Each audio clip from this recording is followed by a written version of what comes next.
uma das coisas mais danosas para um cristão é não saber quem você é. A maior diferença nossa para qualquer outra religião é que aquilo que a gente crê é uma realidade. Não é só uma informação, é uma experiência. Se converter, qualquer outra religião, você simplesmente adere. Você adere a uma nova religião. O evangelho não. Não é uma adesão. O evangelho é um milagre. Você não... Ah, eu virei evangélico. Como você poderia ter virado católico, virado budista. Não, você nasceu de novo. Você estava morto, morta. Você está vivo espiritualmente agora. Você era filho e filha da ira, do pecado, de Adão. Agora nós somos filhos de Deus. E isso não é uma filosofia, ah, eu sou filho de Deus. Como se Deus agora considerasse você filho de Deus. Não, você é de verdade. Nós somos mais filhos de Deus do que o meu filho é meu filho. Porque o meu filho só é meu filho até, até ele morrer. Depois que eu morrer, ele não é mais meu filho, nem eu sou pai dele. Seremos irmãos na glória. Agora, sermos filhos de Deus é uma realidade e eu quero que você, e hoje a gente vai aprender sobre isso. Entender, a aula de hoje é novo nascimento. É uma das coisas mais importantes para você entender várias outras doutrinas. Entender o que é ser uma nova criatura. Quem já ouviu alguém dizer assim na igreja: ah, eu estou me esforçando para me tornar uma nova criatura, para ser uma nova criatura. Ah, eu estou me tornando uma nova criatura. E hoje a gente vai aprender que isso não existe. Ou você não é uma nova criatura, ou você é uma nova criatura. Ninguém está se tornando uma nova criatura. Ninguém está num processo para virar uma nova. Ninguém está se esforçando para ser uma nova criatura. Ou você não é, ou você é. Amém? Amém. E a gente vai aprender o que realmente significa ser uma nova criatura. Porque muita gente acha que ser uma nova criatura, ah, agora eu sou uma nova criatura. Não fumo mais, não uso mais roupa curta, não vou mais pro baile, não namoro, não faço não sei o quê. Católicos, alguns católicos são mais santos do que cristãos. Algumas irmãs, oh meu Deus, irmãs não. Algumas mulheres muçulmanas têm muito mais decência do que muitas mulheres cristãs, né? Só mostra os olhos. Mas são novas criaturas? Nasceram de novo? Não. É uma religiosidade. É uma regra que estão seguindo. Então, ser nova criatura não tem a ver com comportamento. A gente já avaliou o texto, mas então o pessoal que vai assistir na internet puder anotar isso. Meu comportamento não me torna uma nova criatura. Pode deixar, não tem problema não. Estou aqui com o microfone aqui, isola o ruído, mas nem saiu. Vai. Então, meu comportamento não me torna uma nova criatura. Não tem nada que eu possa fazer para que eu me torne uma nova criatura.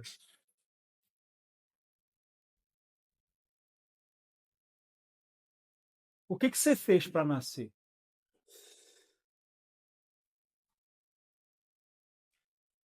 Você estava em outra vida e aí você fez alguma coisa que te levou a nascer? Não, né? Seus pais fizeram você nascer. Sim ou não? Quando você se deu conta, você já estava existindo. Então, o novo nascimento não é uma obra minha. É uma obra do Espírito Santo. Deus me gera pelo Espírito dele. 2 Coríntios, capítulo 5, versículo 16. 2 Coríntios, capítulo 5, verso 16, diz assim: assim, de agora em diante, a ninguém mais conheçamos segundo a carne. E ainda que outrora tivéssemos conhecido a Cristo assim, agora, contudo, já não conhecemos mais desse modo. Portanto, se alguém está em Cristo, quem está em Cristo aí?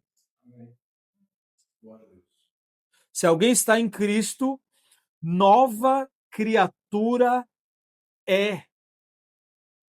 Não será. Não está se tornando. Nova criatura é. Se alguém está em Cristo, nova criatura é. As coisas antigas já passaram. Eis que tudo se fez novo. Antes da gente se aprofundar mais no assunto, eu vou dar só um exemplo para vocês de como entender isso aqui pode ser um fundamento que vai te dar a capacidade de se proteger de várias doutrinas erradas.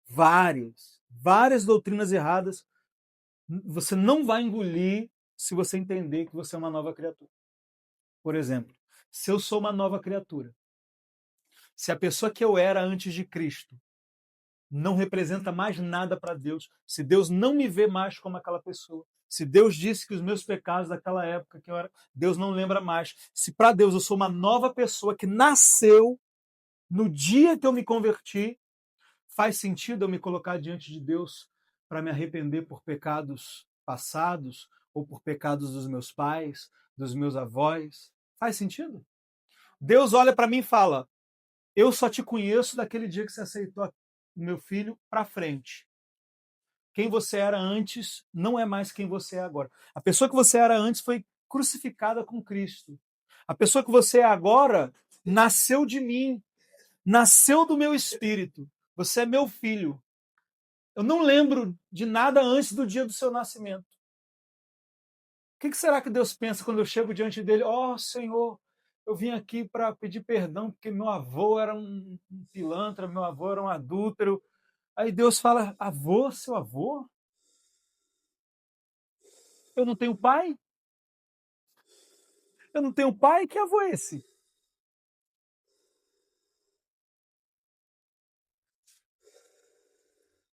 Então, quando você entende que você não é mais a mesma pessoa que você era antes, que você não tem nada a ver mais com aquela pessoa. Ah, Dani, mas tem muitas coisas na minha vida que são consequências do que eu fiz. Tudo isso no âmbito natural. No âmbito natural. No âmbito espiritual, que é o que realmente importa, porque quando eles falam sobre maldição hereditária, esse monte de coisa, é tudo espiritual. Consequências espirituais. Existem consequências naturais de coisas que eu possa ter feito no passado. Espirituais, não. Porque o espiritual foi cancelado na cruz e se tornou e foi aplicado a mim no momento em que eu aceitei a Cristo. Quando eu aceitei a Cristo, eu aceitei receber tudo que Cristo conquistou para mim. Por isso que em Efésios capítulo 1, verso 3, dá uma olhada aí na sua Bíblia. Efésios 1, 3.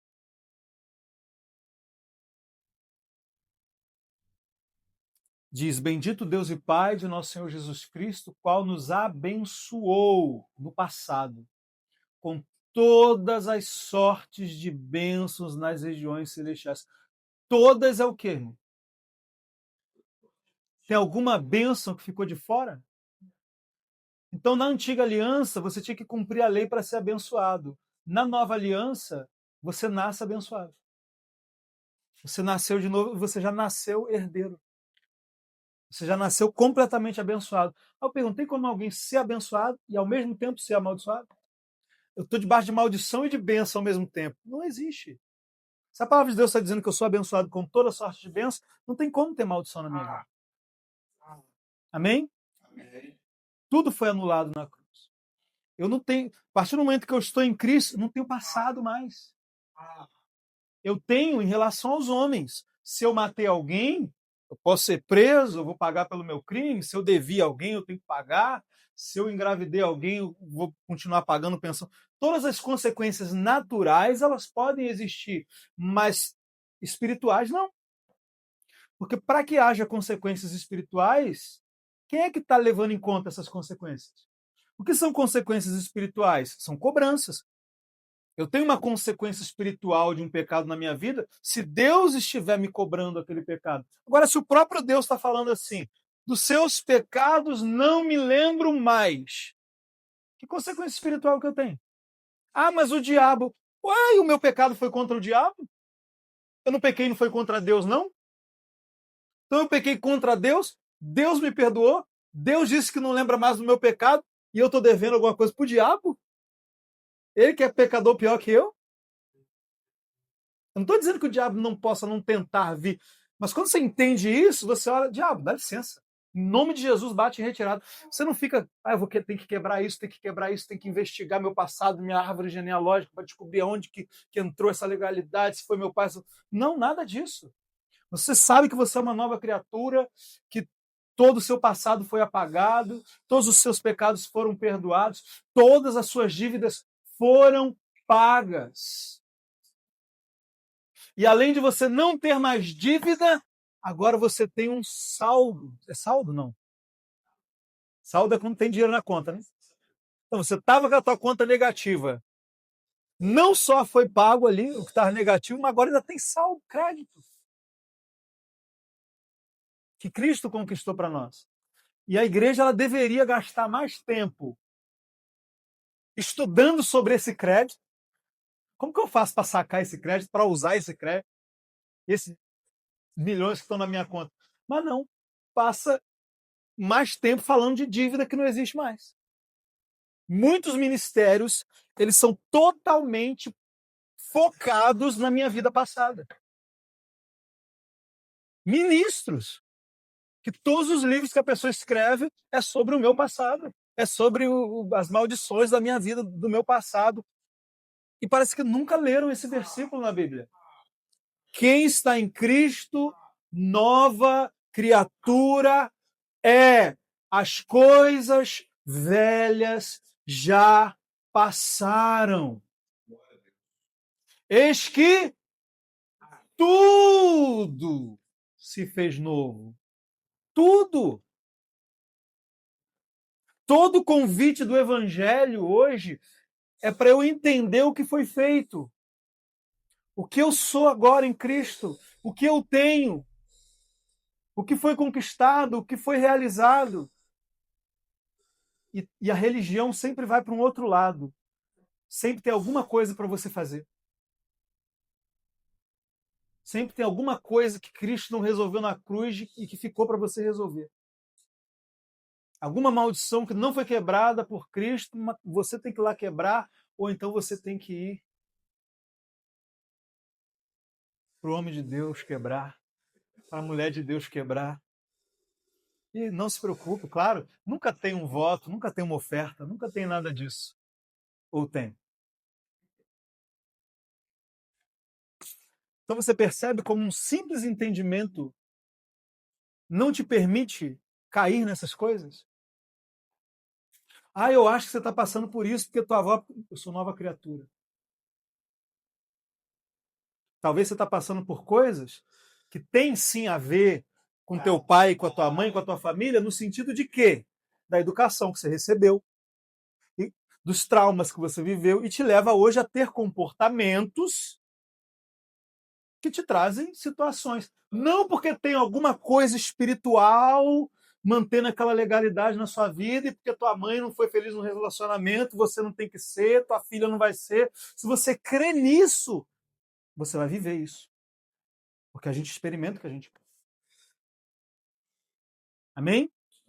Então eu preciso crer que eu sou nova criatura, eu preciso, como Paulo, me esquecendo das coisas que para trás ficaram, prossigo para as coisas que adiante de mim estão. Todo o convite do evangelho é: olha para frente. Eu preciso o máximo possível me desligar daquela minha identidade antiga. Eu preciso me convencer todo dia que eu não tenho mais nada com aquele Danilo, com aquela pessoa morreu. Mas como que eu faço isso se eu estiver abraçando uma doutrina que me faz o tempo todo ficar olhando para lá? Tá dando para entender? Agora, isso que eu estou falando aqui está muito ligado ao aspecto legal da situação. Ou seja, legalmente, Cristo pagou uma dívida, eu não devo nada. Legalmente. Porém, esse ser uma nova criatura vai muito além do aspecto legal. Eu posso simplesmente declarar que você é inocente. A gente tem político aí que foi declarado inocente, mas é culpado. Entendeu? Deus não apenas te declara inocente. Ele não apenas te declara santo. Ele não apenas declara que você. Não é que uma coisa assim, Deus me considera uma nova criatura. Eu ainda sou a mesma pessoa, mas Deus me considera. Não, não é isso. É muito mais profundo. Você realmente se tornou uma nova criatura. Algo mudou literalmente em você. E a gente vai descobrir o que é. Amém?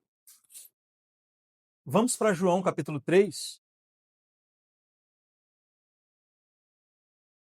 Choramos.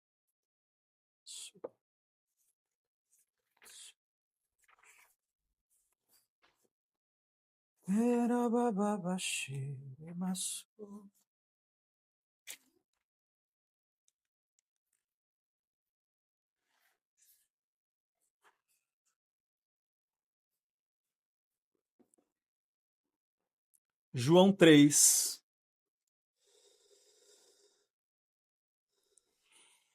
Todo mundo achou?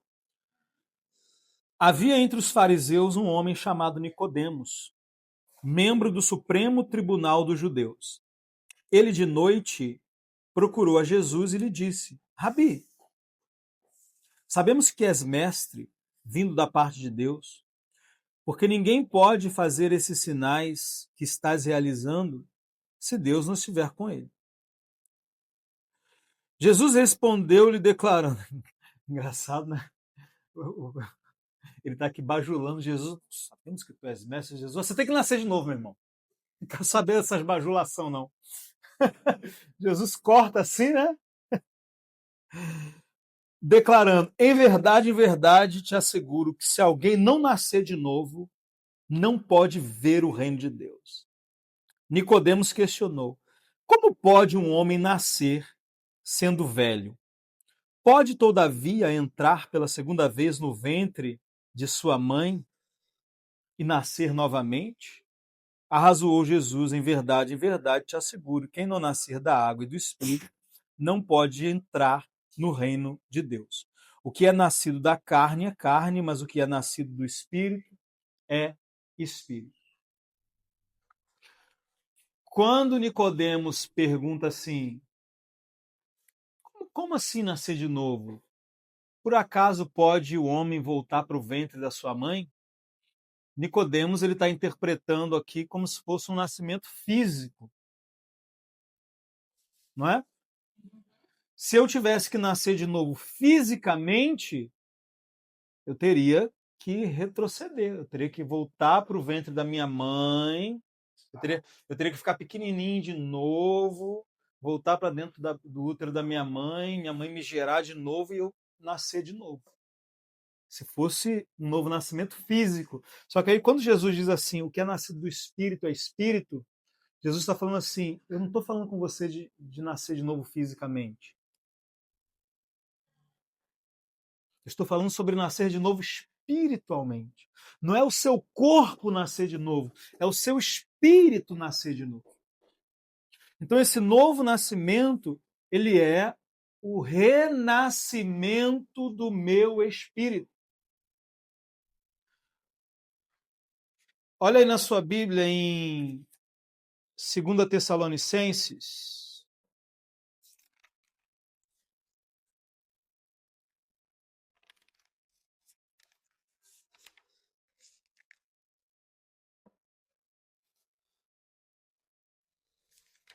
Segunda ou na primeira, peraí.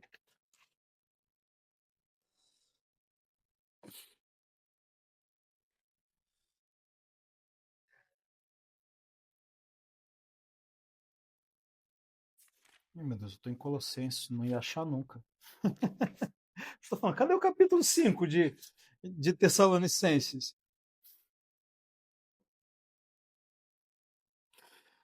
Primeira Tessalonicenses, capítulo 5, verso 23. Diz assim, que o próprio Deus da paz vos santifique integralmente, ou vos santifique em tudo, que todo o vosso espírito, alma e corpo sejam conservados irrepreensíveis na vinda de nosso Senhor Jesus Cristo. Então é muito importante a gente saber que nós não somos só esse corpinho bonito, né? Que as pessoas veem. O nosso verdadeiro eu, ele é o ser eterno que mora dentro de nós. Eu quero que vocês abram num outro texto e vocês vão marcando, tá, gente? Vão marcando. Amanhã essa aula ela vai ser postada no canal, vocês vão lá no canal, assiste de novo, alguma coisa que ficar de fora. Zacarias,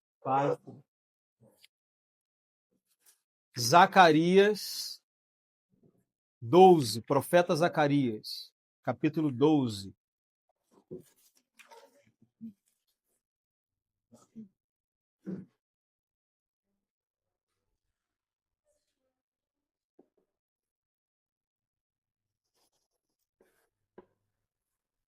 Hoje é dia de aprender a folhear a Bíblia, né?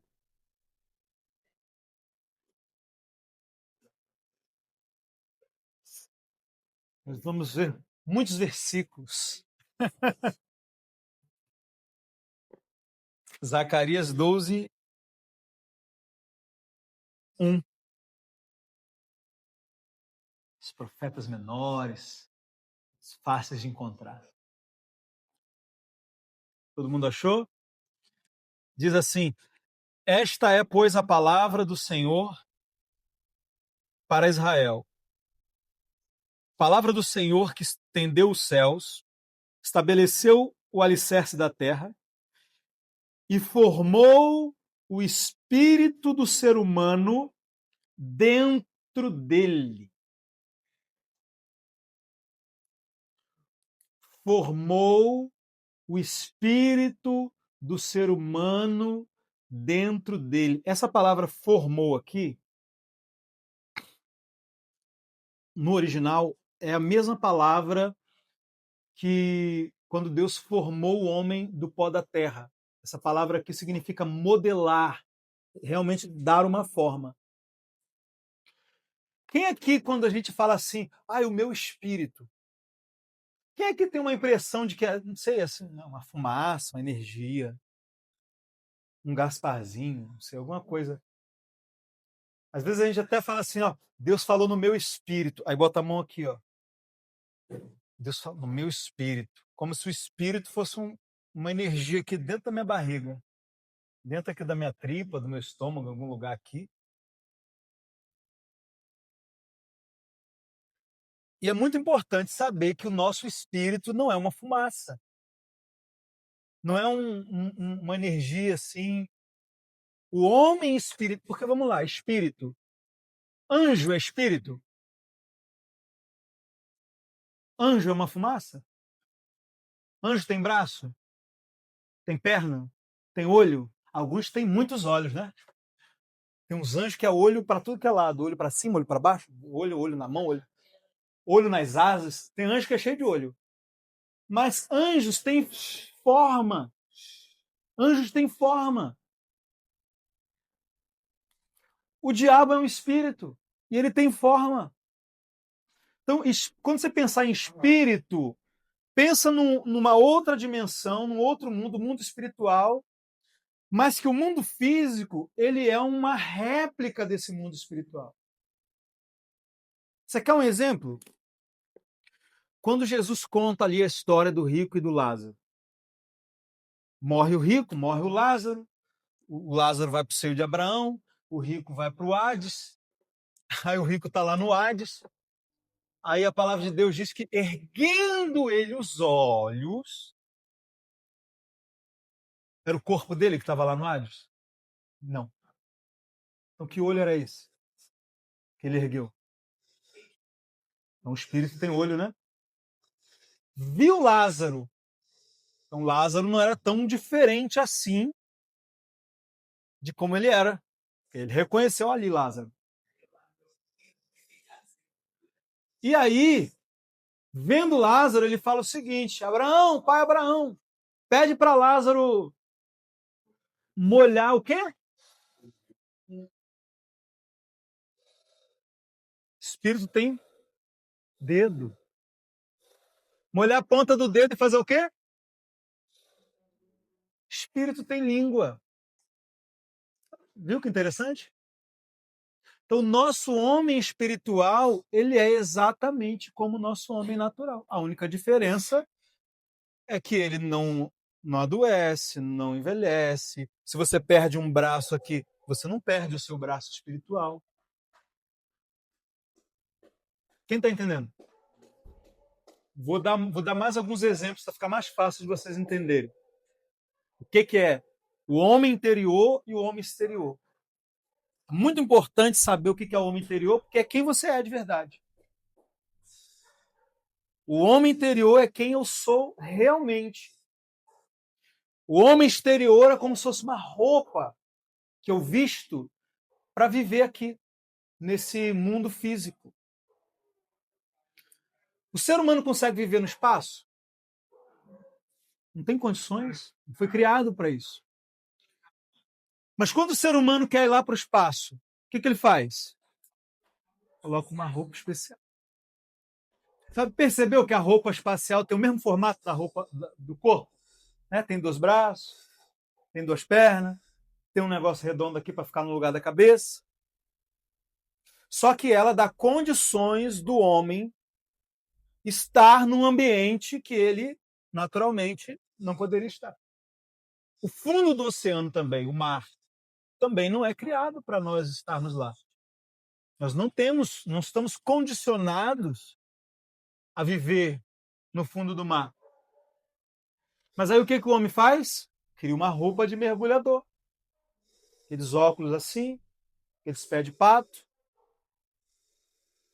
o galão de oxigênio, mas a roupa tem o mesmo formato do corpo, porque a roupa foi criada para aquele corpo entrar ali dentro. Então, o meu homem exterior, ele tem o mesmo formato do meu homem interior. Ele é uma roupa para o meu homem interior.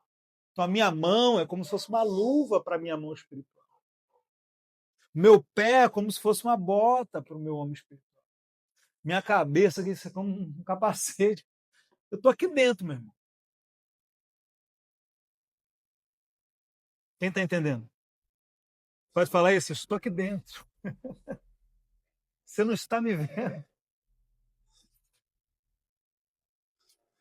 Então eu vejo o seu homem exterior, mas eu não vejo o seu homem interior. Mas Deus vê muito mais o seu homem interior do que o seu homem exterior. Porque o meu homem interior que nasceu de Deus. O meu homem espiritual é que foi gerado de novo pelo Espírito Santo. É por isso que eu sou uma nova criatura. Eu, fisicamente, exceto as características físicas, não tem muita diferença de um ímpio. O mesmo corpo, né? Porém, por dentro, nós somos diferentes. Fisicamente, eu sou da mesma raça que todos os seres humanos. Mas espiritualmente, eu já não sou mais da mesma raça. Faço parte de uma outra raça. Por isso que a Bíblia diz: vocês são raça eleita. É uma outra raça. É uma outra espécie. Tá dando para entender? Tá? Então agora vamos entender como que funciona isso aqui. Deus formou o espírito do homem dentro do homem, ou seja, Deus deu forma. Deus modelou. Do mesmo jeito que modelou o corpo do barro, modelou o espírito. Vamos para Gênesis? Não tem como falar disso sem ir para Gênesis.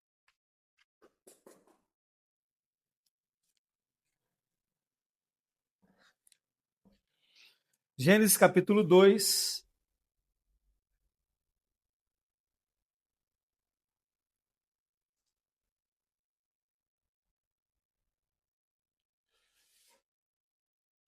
Olha a palavra que vai aparecer aqui na minha King James. Ó. Capítulo 2, verso 7. Então o Senhor modelou o ser humano do pó da terra, feito de argila, e soprou em suas narinas o fôlego de vida. E o homem se tornou, na sua Bíblia está alma vivente, né? Na minha está, sabe o quê? Ser vivente. Por que ser vivente? Porque a palavra alma é a palavra nefesh, a palavra hebraica nefesh. Ela significa várias coisas. Alma, ser, pessoa. Quando Abraão foi atrás de Ló, para resgatar Ló, que tinha sido levado cativo, ele traz Ló e traz todos os outros prisioneiros. Aí o rei de Sodoma fala para Abraão assim: fica com os bens para você, dai-me somente as almas. Me dê as almas e os bens ficam com você. Será que o rei de Sodoma estava falando assim: eu quero sugar as almas das pessoas. Me dá as almas, as almas. Porque muitas falsas religiões vão usar isso aqui. Por exemplo, os adventistas, que diz que a alma morre quando o corpo morre. Porque está escrito que a alma que pecar, essa... Tá vendo? A alma morre. Mas será que quando diz a alma que pecar, essa morrerá, está falando dessa parte interior? Não. Está dizendo simplesmente, a pessoa que pecar vai morrer. Porque a alma significa a pessoa. No Novo Testamento, já não é mais a palavra nefesh, porque o Novo Testamento foi escrito em grego. No Novo Testamento, a palavra é psique, que está muito mais ligada à mente. Da onde vem a palavra psiquiatria, psicologia, psicanálise. Tudo tem a ver com a mente. Então, quando a gente vai para o Novo Testamento, a palavra alma, ela está muito mais ligada à mente, aos pensamentos, às emoções, os desejos. Mas no Antigo Testamento, na maioria das vezes, a palavra alma se refere à pessoa inteira. Então, alma no Novo Testamento e alma no Antigo Testamento, muitas vezes são coisas totalmente diferentes. Então, quando você vê um testemunho de Jeová, um adventista, usando essa palavra alma, para dizer, não, o homem é uma alma. Jesus falou que é nascido do Espírito é Espírito. O homem é uma alma dentro desse contexto aqui. O homem é um ser vivo. Dentro desse contexto, até Deus. Deus também é um ser. Deus também é uma pessoa. Lá no céu nós temos 4 seres viventes. Ou seja, 4 almas viventes. E não é espiritual? Então, o termo alma aqui não pode ser usado para defender que o homem é uma alma. Porque quando alguém diz que o homem é uma alma, não está entendendo, dentro desse contexto aqui, que é pessoa, está tentando enfiar o contexto de alma do Novo Testamento aqui dentro, que não tem nada a ver. Porque aqui o homem era um boneco e virou uma pessoa. É isso que o texto está dizendo. Não tinha vida, agora virou uma pessoa, virou um ser vivo. Agora era uma coisa, agora se tornou alguém. É uma pessoa. Quando a gente diz, não, eu não sou uma alma, eu tenho uma alma. Eu estou falando isso à luz do Novo Testamento. Agora a alma que eu estou me referindo é a mente. Mas aqui se tornou alma vivente, na verdade ele se tornou uma pessoa. Porque não era uma pessoa. Deus fez um boneco e não tinha ninguém ali. Era só um boneco. Quando Deus sopra o fôlego de vida, então esse boneco se torna uma pessoa, porque ele passa a ter espírito. Agora o homem espiritual está ali dentro para poder vestir aquela roupa. Amém? Só que existe um erro que as pessoas ensinam o seguinte. Vem para o capítulo 1 aqui.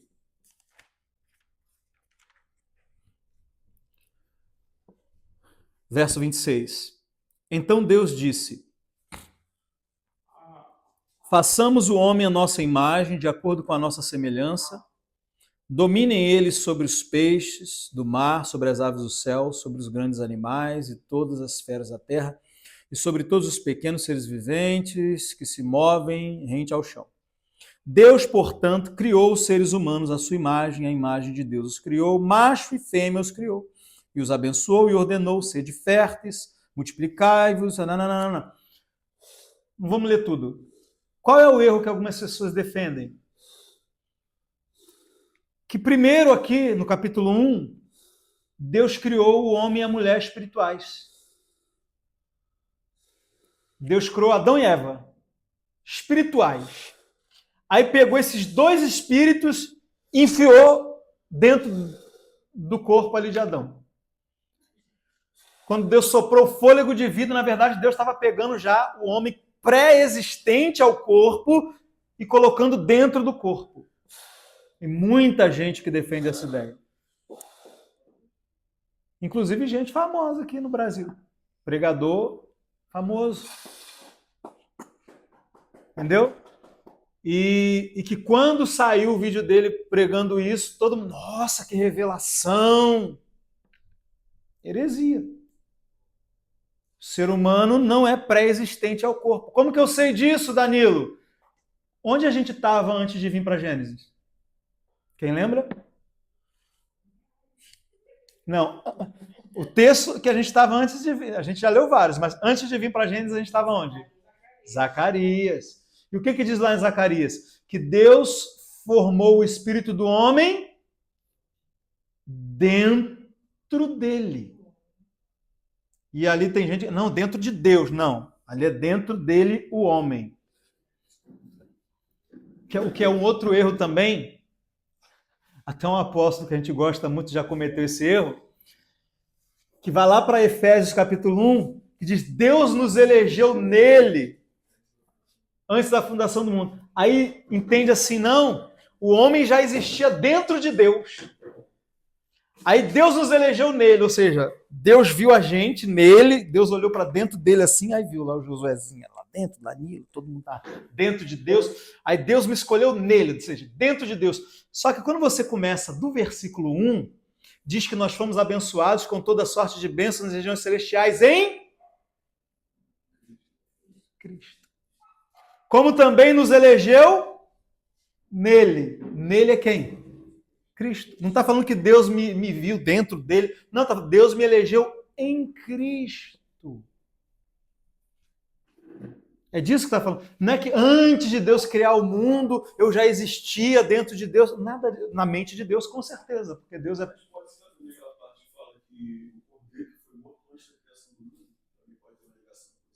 Sim, isso tudo aconteceu dentro da presciência. Porque como que Deus me elegeu em Cristo, se Cristo não tinha vindo, eu não tinha nascido? Pedro vai dizer assim, lá na carta dele, nós fomos eleitos segundo a presciência de Deus. Como é que é essa eleição? Não é que Deus escolheu, você vai para o céu, você vai para o inferno. Não, foi segundo a presciência. E ele nos elegeu em Cristo. Ou seja, Deus, antes de qualquer ser humano existir, Deus olhou no futuro, na sua presciência, e Deus nos viu em Cristo. Antes de qualquer ser humano existir, Deus já sabia, Deus já conhecia quem seriam seus filhos, quem aceitaria a Cristo e quem nasceria dele. É como se Deus tivesse feito uma ultrassom. Quer ver a ultrassom que faz antes da criança nascer para descobrir se é menino ou menino? Então, antes do ser humano existir, Deus fez uma ultrassom na mente dele e ele me viu, ele te viu em Cristo. Por isso que os nomes foram escritos no livro da vida antes da fundação do mundo. Deus não escreveu o nome porque ele estava escolhendo. Deus não estava vendo a humanidade inteira e falando, você eu quero, vou botar o nome aqui. Você eu quero, você eu não quero, vai ficar de fora. Deus não estava fazendo isso. Deus olhou para Cristo. Em toda a história da humanidade, até a volta de Cristo, Deus viu quem estava em Cristo e quem não estava em Cristo. Quem estava em Cristo, ele botou o nome. Danilo, e quem estava em Cristo e depois caiu? Ele vai lá e risca o nome. Tem 3 classes de pessoas. Pessoas que os nomes nunca foram escritos, não porque Deus escolheu, decidiu não escrever, foi porque Deus nunca viu no futuro o momento que essa pessoa aceitou a Cristo. Então Deus não a conheceu em Cristo, porque se Deus tivesse visto ela em Cristo, Deus teria escrito. Por isso, por que o nome é livro da vida? Que é o livro de quem está vivo. É a lista dos vivos, espiritualmente. Então, como que Deus escreveu esses nomes? Deus olhou em toda a história da humanidade e ele viu todas as pessoas vivas espiritualmente. Pessoas que nasceram de novo, pessoas que estavam em Cristo. Ele anotou o nome. Quem são as pessoas que Deus não anotou o nome? As que nasceram e morreram sem nunca aceitar Cristo, sem nunca nascer de novo, sem nunca estar viva espiritualmente. Nasceu morto espiritualmente e morreu fisicamente no mesmo estado. Então não entrou nessa lista. Não porque Deus não quis colocar, a pessoa teve a opção. Amém? Então é errado isso que às vezes a gente faz, né? De, Senhor, coloca o meu nome no livro da vida. Não, se a pessoa está aceitando Jesus, é porque o nome dela já estava. Porque Deus já tinha visto esse dia. Antes da fundação do mundo, Deus viu o dia que ela ia se converter e já escreveu o nome dela. Não é que Deus escreveu o nome e por causa do que Deus escreveu o nome, ela aceitou Jesus e a outra que Deus não escreveu o nome não aceitou. Não, é o contrário. Porque ela aceitou no futuro, Deus viu no passado e anotou o nome de antemão. Deus não precisou esperar acontecer para anotar. Ele já sabia que ia acontecer. Ué, Danilo, mas então Deus também sabia? Estou dando uma outra aula grátis aqui, né? Sair do assunto do novo nascimento. Então, Deus também não sabia quem seria aquela pessoa que ia aceitar, ia estar viva e depois ia morrer de novo, porque ia desviar e não ia voltar mais? Sabia. Então por que ele também simplesmente não escreveu?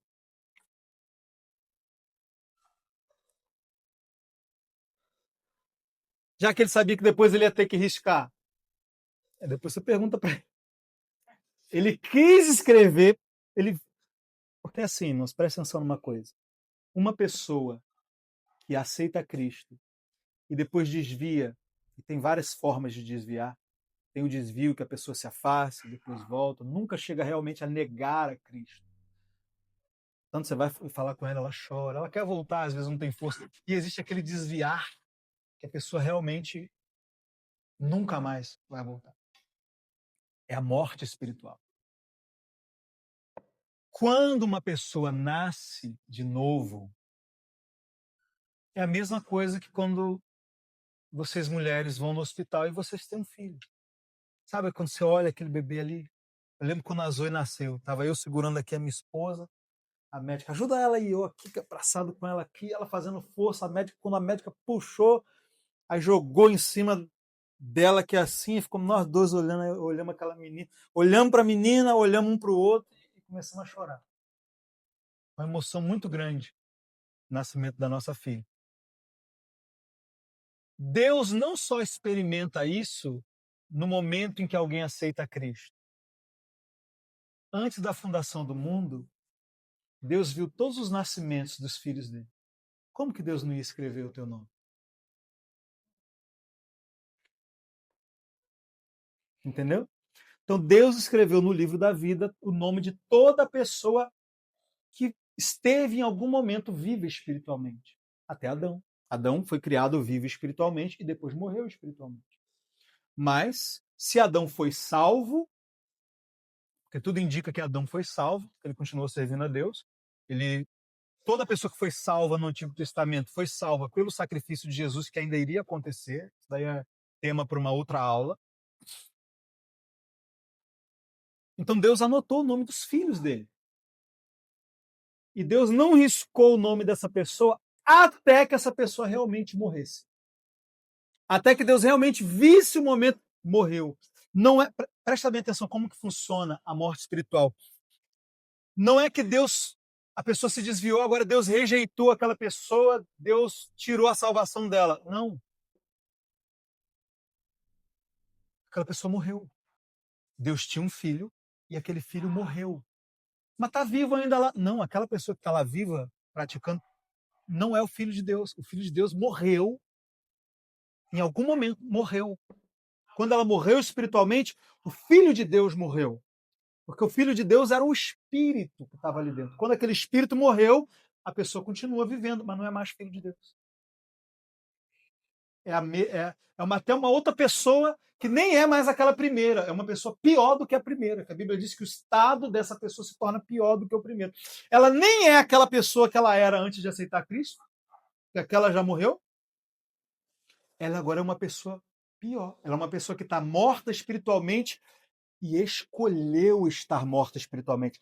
Antes não, ela nasceu morta espiritualmente. Agora não, ela nasceu de novo, ela estava viva espiritualmente e ela veio a morrer espiritual. Então ela se tornou algo pior. Por isso que Pedro vai dizer: tornou-se o estado pior do que o primeiro. Melhor lhe fora nunca ter conhecido o caminho da verdade. Por que melhor? Porque quem não conheceu pode conhecer e nascer de novo. Agora, quem conheceu e morreu, não tem como nascer de novo, de novo. A Bíblia diz que é impossível, teria que crucificar Jesus de novo por essa pessoa. Amém? Agora, como é que eu volto aqui para o tema? A gente está em quanto tempo de aula já?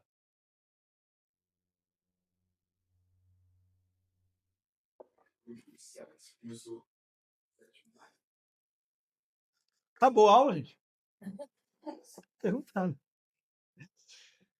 Então, veja só. Nos elegeu nele. Ah, lembrei porque que a gente foi parar nesse assunto todo. Nos elegeu nele não significa que eu já existia. Todo mundo já existia antes de encarnar. Parece até um kardecismo gospel. Todo mundo já existia dentro de Deus. Aí Deus foi, à medida que o ser humano foi procriando, Deus foi enfiando o espírito dentro dos bebezinhos. Não, gente. Ninguém existia antes. Existia para Deus, na mente dele, porque ele conhecia. Mas não que existia realmente um Danilo espiritual lá, vivendo dentro de Deus. E nem Adão foi criado antes de ser colocado dentro do corpo. Zacarias capítulo 12, verso 1, Deus formou o espírito do homem dentro do homem. Então, que fôlego de vida é esse aqui que Deus está soprando no homem? Se não é o próprio espírito do homem. Você quer ver uma outra prova de que aqui no próprio texto já dá para você ver que aqui no capítulo 1 Deus não está criando homem espiritual nenhum. Porque o texto diz assim, no verso 27, Deus, portanto, capítulo 1, verso 27, Deus, portanto, criou os seres humanos à sua imagem. A imagem de Deus os criou. Macho e fêmea os criou. Se fosse espiritualmente, seria macho e fêmea? O homem espiritual tem sexo? Por que existe macho e fêmea? Por causa do corpo, né? Um tem um negócio, o outro tem outro negócio. Um tem cromossomo, um tem XX, outro tem X. Agora, espírito não. Espírito não tem sexo. Então, quando diz que Deus criou macho e fêmea, já está implícito aqui, está claro aqui que está falando do homem e da mulher físicos. E outra coisa, que dia é esse aqui que Deus está criando o homem e a mulher? Quem já leu Gênesis capítulo 1 todo aqui, né? Vem primeiro dia, segundo dia. Que dia é esse aqui que Deus criou o homem e a mulher? Sexto dia. Depois desse dia, Deus vai fazer o quê?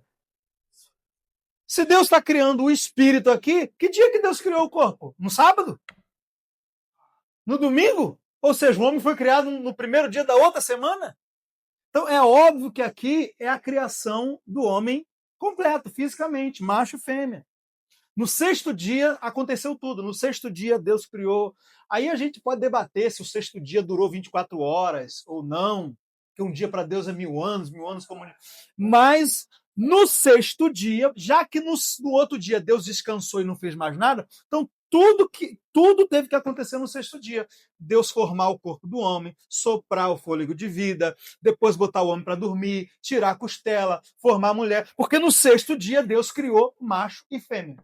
No sábado ele não criou mais nada, já estava tudo pronto. Amém? Então não tem esse negócio, não, Deus estava aqui criando o espírito aqui no capítulo 1, aí lá no capítulo 2, e aí esse capítulo 2 é que dia? Se aqui já é o sexto dia. Não faz sentido. E outra, olha a ordem que Deus dá. Sejam fecundos e multiplicai. Espírito vai namorar? Não vai. Deus está falando aqui com homem ou mulher, com macho e fêmea. Ó. Faz bebezinho aí. Enche a terra aí de gente. Então aqui, gente, não é. O dia que vocês. Não sei se alguém já viu, mas o dia que você vê na internet algum assunto como. Não, Deus criou o homem, a mulher, e depois ainda defende ainda o que o homem era hermafrodito. Praticamente. Porque se Deus fez os Adão e Eva espirituais, enfiou os dois juntos num corpo só, Eva estava dentro de Adão ali, uma mulher. Era um homem aqui, eu sou homem, mas eu tô ao meu lado. Adão era o quê? Era trans, era. Por isso que aparece esses pessoal aí na internet, com essas doideiras aí. Não, que a Eva era uma mulher trans, Adão era trans, porque era homem e mulher. Não, gente. Essas interpretações que o povo inventa é que dá margem para esse monte de bobagem que o pessoal inventa aí. Ou seja, o homem está aqui e dentro dele tem um espírito de um homem e um espírito de uma mulher. Imagina o que Adão era.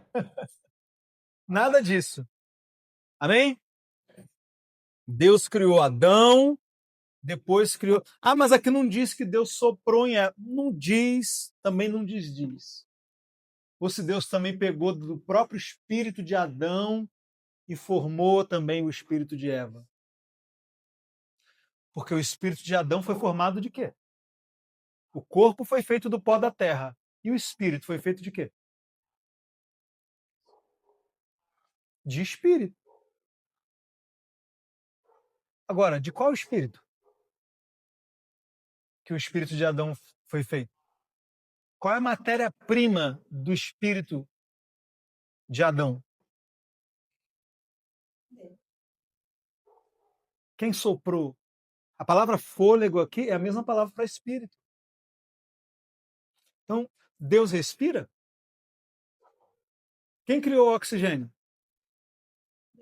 Deus precisa de oxigênio para sobreviver? Então, que sopro é esse que Deus soprou dentro? Você acha que era ar? Era ruar. A palavra ruar significa espírito, vento, fôlego. Se eu pegar esse texto aqui, soprou no homem o espírito de vida, e se eu for lá em João, abrir em João, Evangelho de João,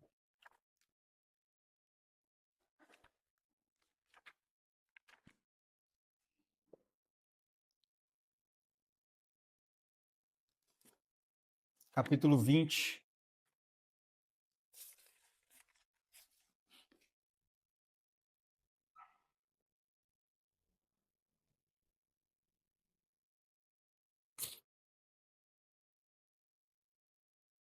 capítulo 20, verso 20. Enquanto falava com os discípulos, mostrou-lhes as mãos e o lado.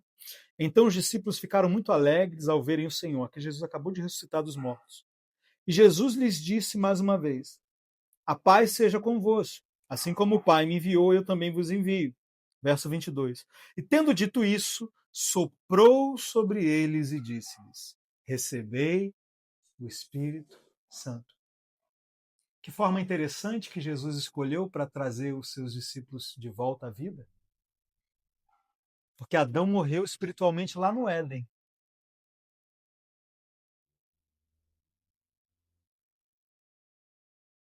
Quando Deus diz para Adão assim: no dia que você comer desse fruto, certamente morrereis. Adão morreu naquele dia? Morreu. Então, o espírito de Adão morreu. O homem, o filho de Deus. Dá uma olhadinha em Lucas aí. Volta um pouquinho aí no Evangelho de Lucas. Quero mostrar um negócio para vocês.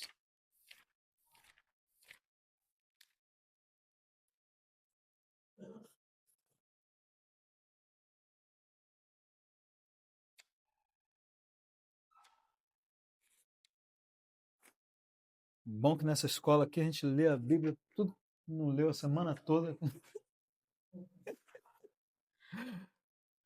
Cadê aqui? Cadê? Cadê a genealogia? Lucas.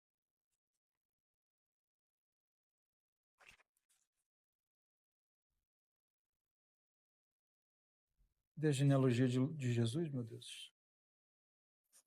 Estou aprendendo ainda essa Bíblia nova.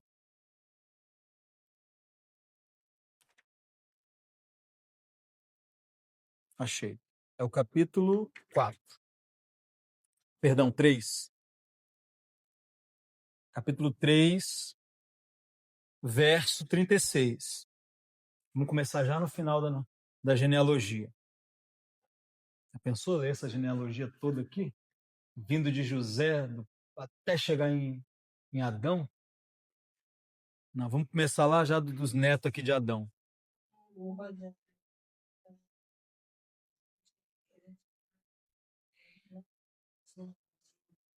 Jesus? Olha que interessante. Capítulo 4, verso 36. Cainã, filho de Arfaxade, filho de Sem, filho de Noé, filho de Lameque, filho de Metusalém, filho de Enoque, filho de Jared, filho de Maalalel, que era filho de Cainã, Cainã, filho de Enos, Enos, filho de Sete, Sete era filho de Adão, e Adão era filho de quem?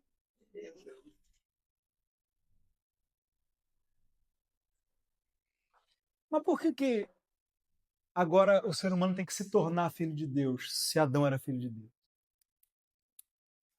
Por que lá, aqui no início do Evangelho de João, diz assim, ó,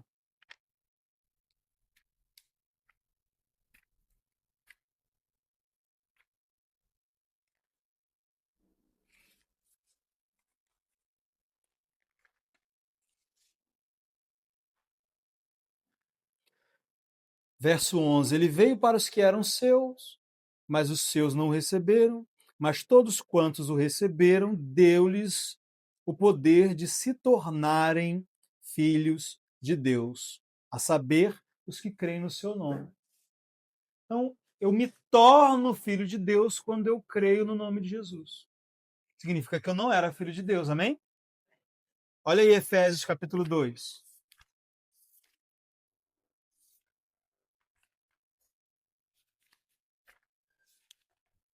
Carta aos Efésios.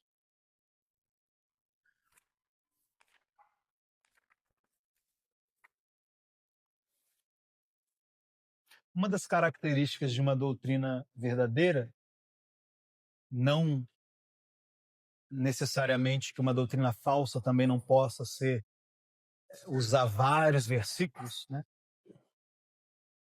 Claro, todos mal interpretados, mas um dos indícios de uma doutrina verdadeira é que ela se sustenta em muita base bíblica. Olha quantos textos eu já mostrei para vocês falando de um único assunto. Então, muito cuidado com doutrinas baseadas num versículo isolado, num texto isolado, ou até que não tem nem texto nenhum. Doutrinas baseadas em experiências. Aquilo que Deus quer que você saiba e creia, Ele fez questão de deixar na palavra dele uma base sólida para você depositar a sua fé. Efésios 2 diz assim: Ele vos concedeu vida, estando vós mortos nas vossas transgressões e pecados, nos quais andastes no passado, conforme o curso deste mundo, de acordo com o príncipe da potestade do ar, o espírito que agora atua nos filhos da desobediência. Anteriormente, todos nós também caminhávamos entre eles, buscando satisfazer a vontade da carne, seguindo seus desejos pecaminosos, e éramos por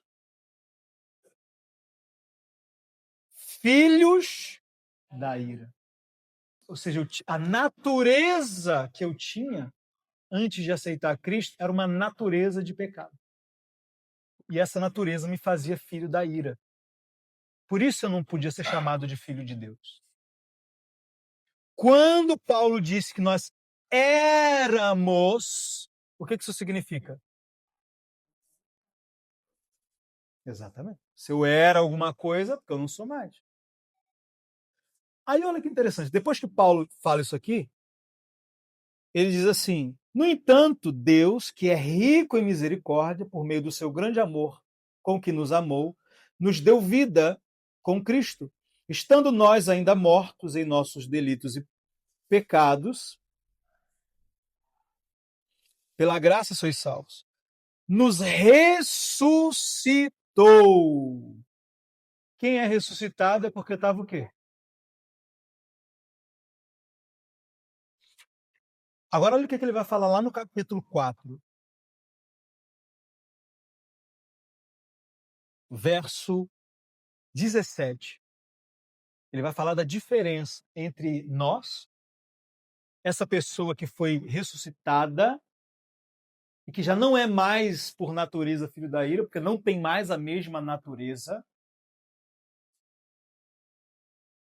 Olha o que ele vai dizer. Sendo assim, eu vos afirmo, e no Senhor testifico, para que não andeis, não vivais mais como os demais gentios, que vivem na inutilidade dos seus pensamentos. Eles estão com o entendimento mergulhado nas trevas e separados da vida de Deus. Isso é bom você marcar na sua Bíblia. Separados da vida de Deus. Se Deus está falando, olha, não se comporte como os demais que estão separados da vida de Deus, significa que nós não estamos separados da vida de Deus. Jesus disse que ele veio nos dar o quê? A gente acha que quando fala, eu vim vos dar vida, vida em abundância, a gente fala, opa, Jesus veio me dar dinheiro, Jesus veio... Não, ali ele está falando sobre a devolução dessa vida espiritual, que é a vida do próprio Deus, que foi dado, foi colocada dentro de Adão, que era essa vida, essa natureza divina, que tornava Adão filho de Deus. Que quando Adão desobedece a Deus, o espírito dele, o Espírito Santo sai do espírito. Porque como que essa vida volta para o meu espírito? Por isso que é a escola de quê? Porque esse ensino é sobre isso, vida no espírito. É a vida de Deus no meu espírito, que me faz estar vivo espiritualmente e estar ligado à vida de Deus. O meu espírito, a Bíblia diz que o que se une ao Senhor é um espírito com Ele. Quando eu aceito a Cristo, o Espírito Santo vem viver em mim e o meu espírito, e agora o Espírito Santo é como... Tem um restinho de água aqui. Se eu pegar mais um pouquinho de água e jogar aqui, você não separa mais a água da água. É uma água só. Enquanto está separado, ó, tem a água do galão e tem a água da minha caneca. Está até acabando, se alguém puder me ajudar aqui. Mas quando ele vai lá, ó, e pega a água do galão e bota dentro da minha caneca,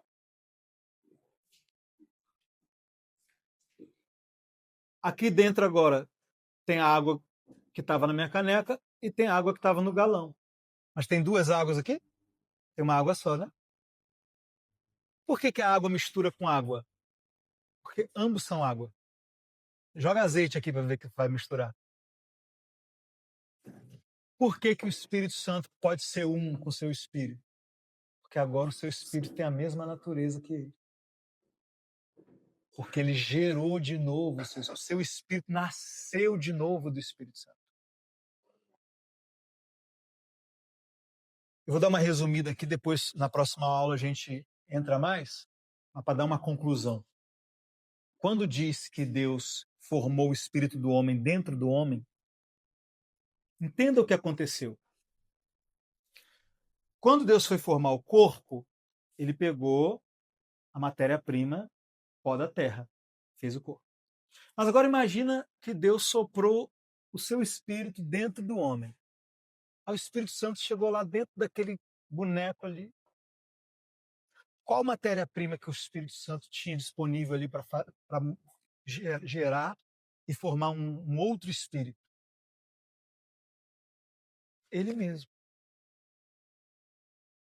Da onde vem o corpo do bebê que se forma no ventre da mãe? E um pouquinho do pai, né? O código genético, o programa. O homem colabora ali com o programa, né? O programa. Mas o corpo vem do corpo. Por isso que Nicodemos falou o quê? Nascer de novo? Eu tenho que voltar para o útero da minha mãe?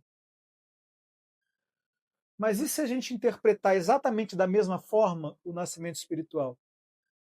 Para o meu corpo nascer de novo, tem que voltar para o ventre da minha mãe. E para o meu espírito nascer de novo? Tem que voltar para o ventre do Espírito Santo. Deus tem um ventre.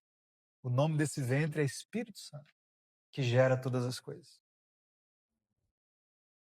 Então, quando eu aceito a Cristo, o Espírito Santo vem habitar em mim, a primeira coisa que ele faz é pegar o meu espírito morto e gerar de novo. Aí a gente encerra com Ezequiel capítulo 36.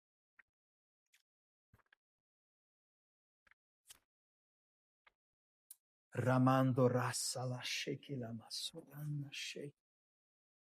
O rebashe que manto ribarando rosia rabashe catalamos. Isso que eu falei, não vou fazer apostila, porque se eu estivesse aqui tentando seguir uma apostila, não ia ter essa vida. Amém? Eu sou um mestre meio profético. Eu gosto de ensinar por inspiração. 36.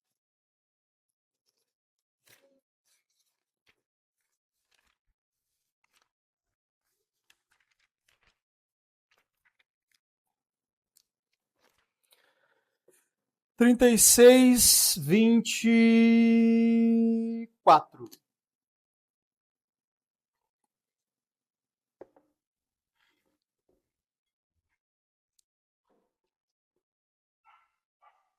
Achou aí? Portanto, vos tirarei dentre as nações e vos reunirei de todas as terras e vos conduzirei de volta à vossa própria terra. Então aspergirei água limpa e ficareis purificados. Eu mesmo vos purificarei de todas as vossas impurezas e de todos os vossos ídolos. E vos darei um coração novo e porei em vós... Não, perdão. Essa tradução aqui, meu Deus. E vos darei um espírito novo, um coração novo, e dar-vos-ei um espírito novo. Porque aqui a palavra, ele botou derramarei aqui, mas aqui não tem derramarei no texto original. É dar-vos-ei um espírito novo. Você percebeu que espírito aí está com letra minúscula? Sim ou não? Por que está com letra minúscula? Porque aqui não é o Espírito Santo. Esse espírito novo aí é o espírito humano. Um espírito novo. Cadê? Onde é que eu estou, Jesus? Um espírito novo. Arrancarei de vós o coração de pedra e vos darei um coração de carne. E porei dentro de vós o meu Espírito. Agora é o Espírito Santo. Você viu que tem 2 Espíritos no texto? Por isso que quando Jesus está falando com Nicodemos sobre o novo nascimento, e Nicodemos não entende nada, Jesus fala assim, você é mestre em Israel e não entende essas coisas? Porque estava aqui, ó. Isso aqui é o novo nascimento. É o momento em que Deus me dá o Espírito Santo, e ao pôr o Espírito Santo dentro de mim, ele também vai me dar um espírito novo, que não é outro espírito. É o meu espírito recriado, regenerado. Ah, mas não está falando que é novo? Novo em qual sentido? A Bíblia também diz que nós vamos viver num novo céu e nova terra, mas a gente sabe que é esta mesma terra que será renovada. A Bíblia diz que eu sou uma nova criatura, mas eu sou a mesma pessoa. Deus não me matou, me exterminou e apareceu. Não. Ele fez de mim uma nova criatura. Da mesma forma, esse espírito novo, o seu espírito que estava morto, se tornou um espírito novo. Da mesma forma, nós receberemos um novo. Eu não vou desencarnar e encarnar em outro corpo. É este mesmo corpo que será também transformado. Então, esse espírito novo é o meu próprio espírito transformado. Amém, queridos? Amém. E aí, na próxima aula, a gente vai falar um pouquinho mais lá de Gênesis, sobre. Hoje foi bem básico, tá? Semana que vem a gente vai ser o mesmo assunto, só que a gente vai pegar um pouquinho mais profundo, o que realmente significa ter a natureza de Deus, ser filho de Deus, e não é pouca coisa, não. Vocês vão sair daqui assim, ó. Oh, Deus! Vocês vão sair daqui com a autoestima lá em cima. Amém? Vamos orar?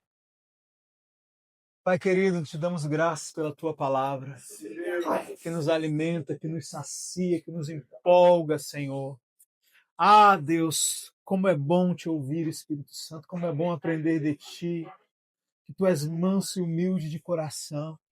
Como é bom, Senhor, saber e entender essa obra maravilhosa que teu Espírito fez em nós. Obrigado, Senhor, por nos amar, por nos resgatar, por nos regenerar e nos dar o prazer, o privilégio de nos tornarmos, não apenas sermos chamados ou considerados, mas nos tornarmos verdadeiramente seus filhos. Paizinho querido, meu pai, meu paizinho, nascemos de ti, Senhor. Fomos gerados pelo teu Espírito, Senhor. E somos gratos por isso. Em o nome de Jesus Cristo. Amém. Amém? Deus, para glorificar a Deus. Amém. Glória a Deus. Deus. Olha.